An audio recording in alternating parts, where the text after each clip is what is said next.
Hello and welcome to Gembear Designs. It's Dina here with a video tutorial on how I made this 3D framed picture featuring little die cut butterflies. Now the first thing I'm using is Tim Holtz die set with his butterflies. I'm measuring out my backing card. It is a nice soft sheen pink card. I think it's from Crate and Craft, or Dove Crafts, I'm not sure. My frame is about 20 centimetres square, so I'm cutting my paper just slightly smaller than that. On the back of my piece of paper, I'm marking out, I've done the diagonals and then I've crossed through the diagonals so I know exactly where to cut out my die cut butterflies. I didn't trust my eyes to get it exactly square, so I thought I'd better do it properly and measure it. Now, I'm just having to think about what colours will go with my backing paper. I've gone for contrasting greys and pinks and purples to go through with it. On the back of my piece of paper, I'm going to stick a piece of sturdy cartridge paper. This will be what the butterflies are actually stuck down onto, so it needed to be quite firm piece of paper.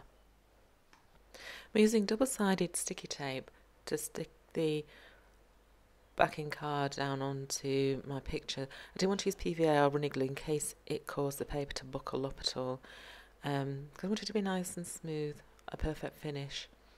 So I've measured my card. Now I'm putting my double-sided sticky tape on, being quite careful because I didn't want it to be visible once it was stuck down. Now I'm sticking the solid butterflies into the backing paper. Backing paper looks grey there, but it is a soft pink. It's just a camera effect. So PVA now, going in and sticking those pink butterflies in. I wanted those to be flat in, so they're fitting into those holes perfectly. Now I went in with some very deep pink ones, just so, and the idea was to leave it at this point with my pink butterflies folded up like that to create a 3D effect. But once I've done this, I always do this, I change my mind and I think, I could make this even better. So then I created a little bit of a trouble for myself, but never mind. You'll see what happens. I decided it was just a bit too pink and I needed a contrast, so off I went with my dies, and I've cut out some metallic grey butterflies, which I thought would add a really nice depth to the butterflies that you can see there.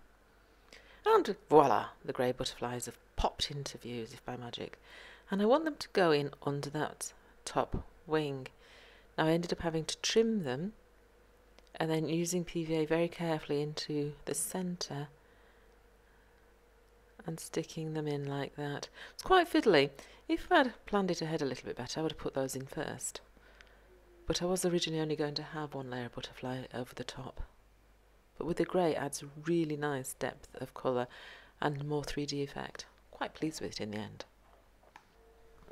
So after some fiddling about, I managed to get all those silver pieces of butterfly stuck in under the pink, and it creates a really nice effect. There you can see it finished.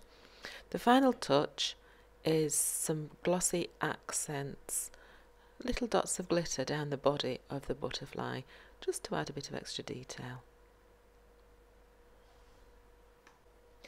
And now I'll just show you some final photographs of my picture. I hope you enjoyed watching the video. If you did, please subscribe and I hope to see you again soon. Bye now.